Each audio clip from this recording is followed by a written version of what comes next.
Você já ouviu falar de computação quântica, mas não tem ideia do que isso significa na prática, não é mesmo?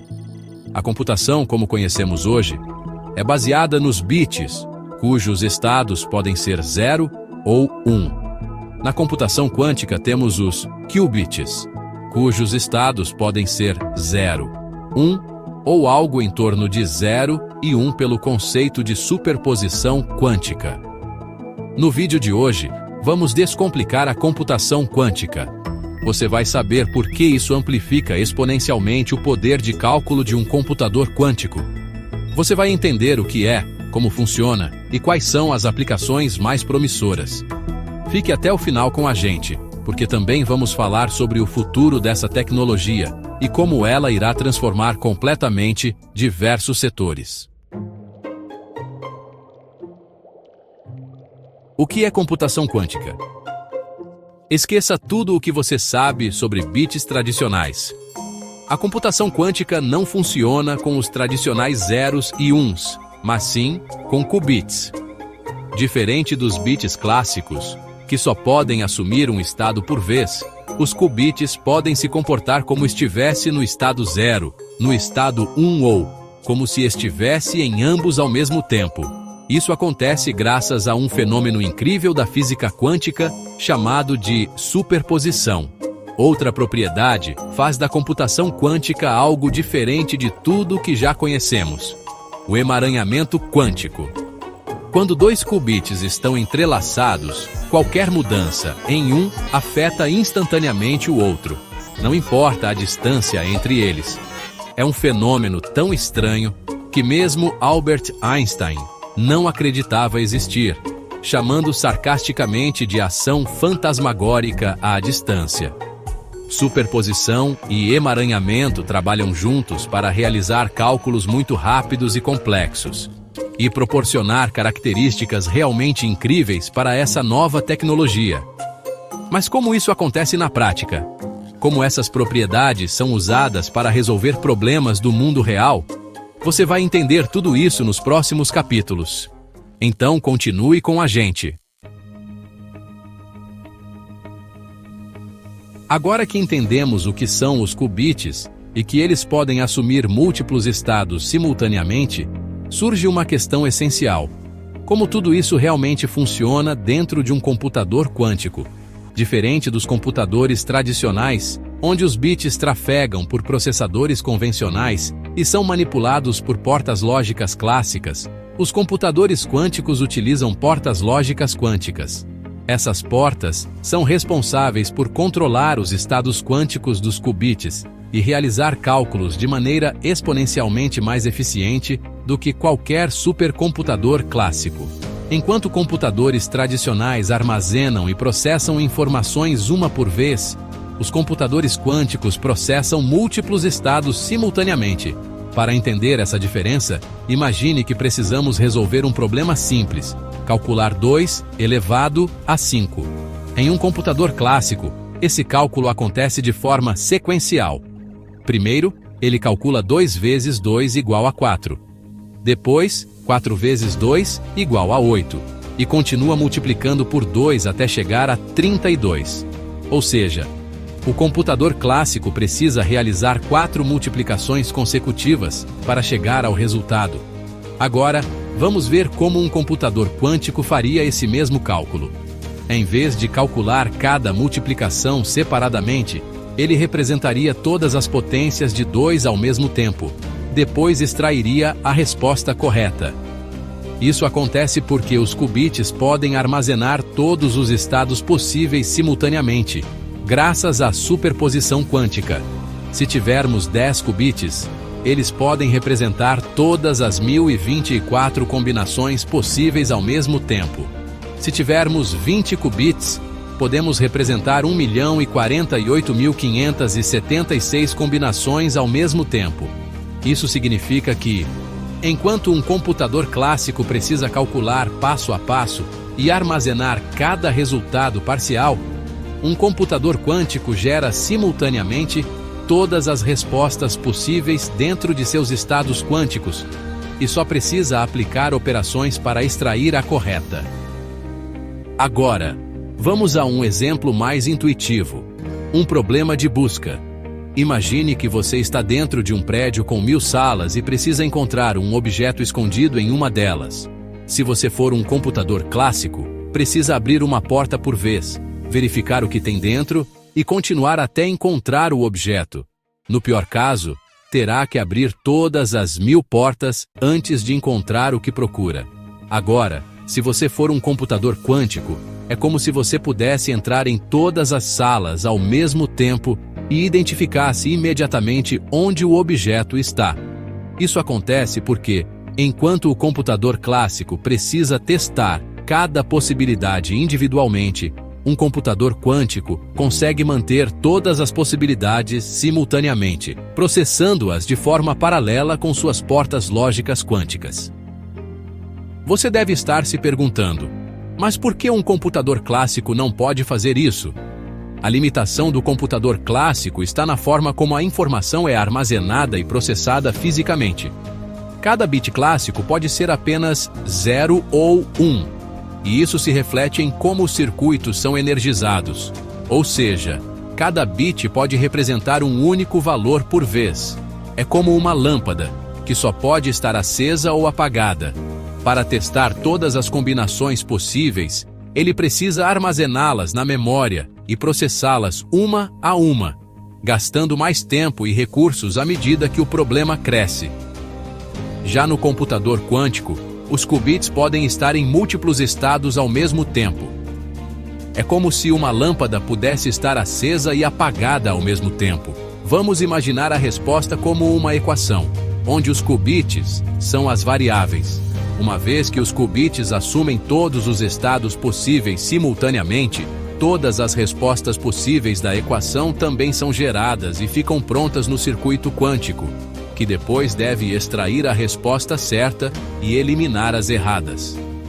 Essa diferença fundamental é o que permite os computadores quânticos resolvam certos problemas milhões de vezes mais rápido do que os supercomputadores mais poderosos do mundo. Grandes nomes como IBM, Google, D-Wave e startups inovadoras como Rigetti Computing já têm protótipos operacionais. A IBM já desenvolveu processadores com 127 qubits, enquanto o Google Sycamore demonstrou a sua supremacia quântica com 53 qubits. A D-Wave opera com mais de 5.000 qubits, embora em uma arquitetura diferente, enquanto a Rigetti Computing já trabalha com chips de 80 qubits. Recentemente, a Amazon lançou seu processador quântico, o Ocelot. Apesar de ser baseado na arquitetura convencional de supercondutores e silício, ele se diferencia por utilizar qubits conhecidos como cat qubits, que suprimem automaticamente certos tipos de erros.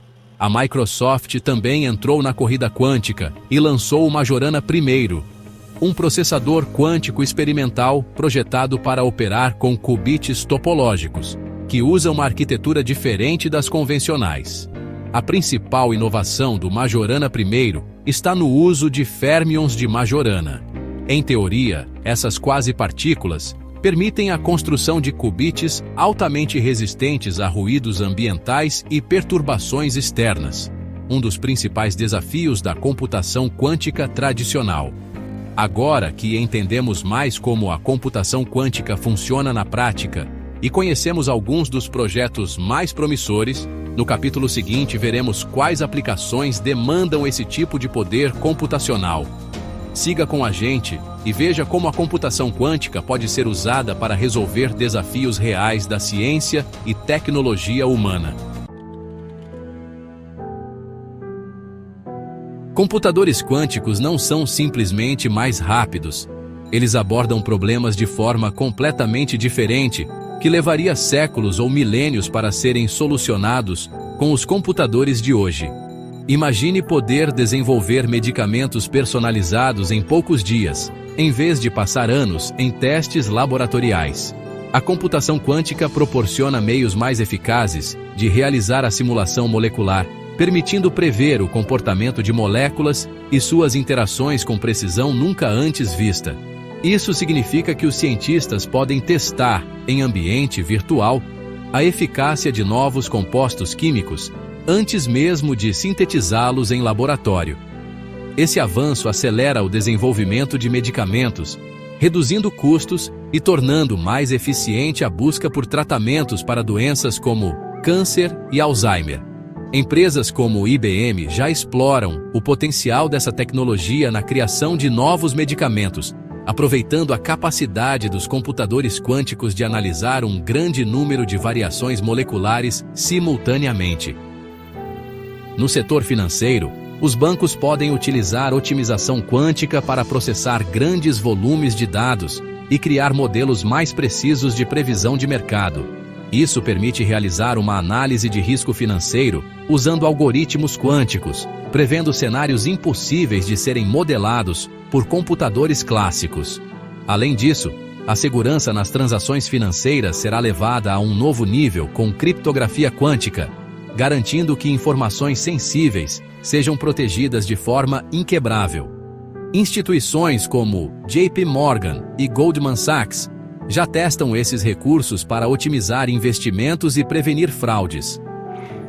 Se há uma área onde a computação quântica desperta tanto entusiasmo quanto preocupação, essa área é a segurança digital.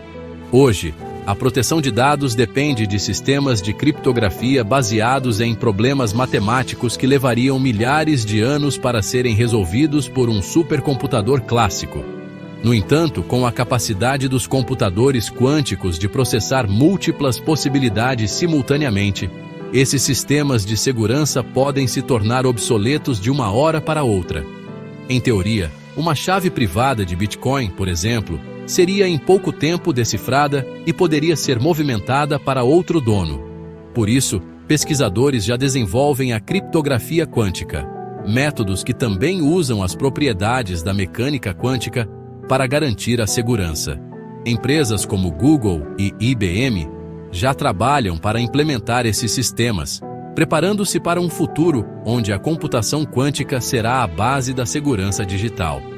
A inteligência artificial já está transformando o mundo, mas seu potencial ainda é limitado pelo tempo que os computadores clássicos levam para processar grandes volumes de dados. Com a computação quântica, esse cenário muda completamente. Redes neurais quânticas podem acelerar o treinamento de modelos de aprendizado de máquina, permitindo que algoritmos analisem informações em tempo real e com uma eficiência muito superior à atual. Empresas como Google e Microsoft já estão desenvolvendo tecnologias que integram IA e computação quântica, abrindo caminho para uma nova era de inteligência para os sistemas autônomos e as tomadas de decisão para diversas áreas, como em diagnósticos médicos ou meteorologia. Apesar de seu enorme potencial, essa tecnologia ainda enfrenta desafios significativos antes de se tornar acessível e funcional em larga escala. E é isso que veremos no próximo capítulo. Quais são os obstáculos da computação quântica e o que ainda precisa ser superado para que ela se torne viável comercialmente? Fique com a gente e saiba mais. O primeiro grande obstáculo para que a computação quântica atinja seu potencial está na própria natureza dos qubits. Os qubits são incrivelmente sensíveis. Diferente dos bits clássicos, que armazenam informações de forma estável em circuitos eletrônicos, os qubits operam em estados quânticos extremamente frágeis. Pequenas interferências externas, como variações de temperatura ou campos eletromagnéticos, podem causar erros e levar à perda de informações. Esse fenômeno é conhecido como decoerência quântica, e reduzir sua ocorrência é um dos maiores desafios enfrentados pelos pesquisadores. Para que um computador quântico possa realizar cálculos de forma confiável, é preciso desenvolver métodos robustos de correção de erros quânticos. Hoje, a taxa de erros em computadores quânticos ainda é alta, e mesmo os sistemas mais avançados precisam de dezenas de qubits apenas para garantir que um único qubit lógico funcione corretamente. Esse problema nos leva a um segundo desafio: a escalabilidade de sistemas quânticos. Atualmente, os computadores quânticos possuem dezenas ou algumas centenas de qubits. Para resolver problemas realmente complexos, será necessário expandir esse número para milhares ou até milhões de qubits. No entanto, à medida que mais qubits são adicionados a um sistema, torna-se mais difícil mantê-los estáveis e conectados de maneira eficiente. As grandes empresas de tecnologia, como Google, Microsoft, IBM e startups especializadas, estão investindo em novos materiais para a construção de qubits estáveis, buscando formas de reduzir as interferências externas e prolongar o tempo de coerência dos qubits. Além disso, existe uma questão ainda mais crítica que impede a popularização da computação quântica: a infraestrutura. O custo da computação quântica ainda é altíssimo, tanto em termos de desenvolvimento quanto de operação. Diferente dos computadores tradicionais, que podem ser montados em qualquer ambiente, os computadores quânticos exigem temperaturas extremamente baixas, exigindo equipamentos criogênicos, sofisticados e livres de qualquer tipo de radiação ou campos eletromagnéticos externos. Isso torna a manutenção dessas máquinas algo extremamente caro e complexo. Apesar dos desafios, a computação quântica está avançando e especialistas acreditam que, nas próximas 2 décadas, ela poderá atingir a tão esperada supremacia quântica. Isso significaria que os computadores quânticos superaram definitivamente os clássicos. O impacto dessa revolução será sentido em todas as áreas da sociedade. Seja na ciência, na economia ou na segurança digital, a computação quântica promete transformar a forma como resolvemos problemas complexos e traçamos o futuro. Agora que você entende o poder da computação quântica, te pergunto: como você acha que ela pode impactar o seu futuro? O que você espera dessa tecnologia? Deixe aí pra gente nos comentários.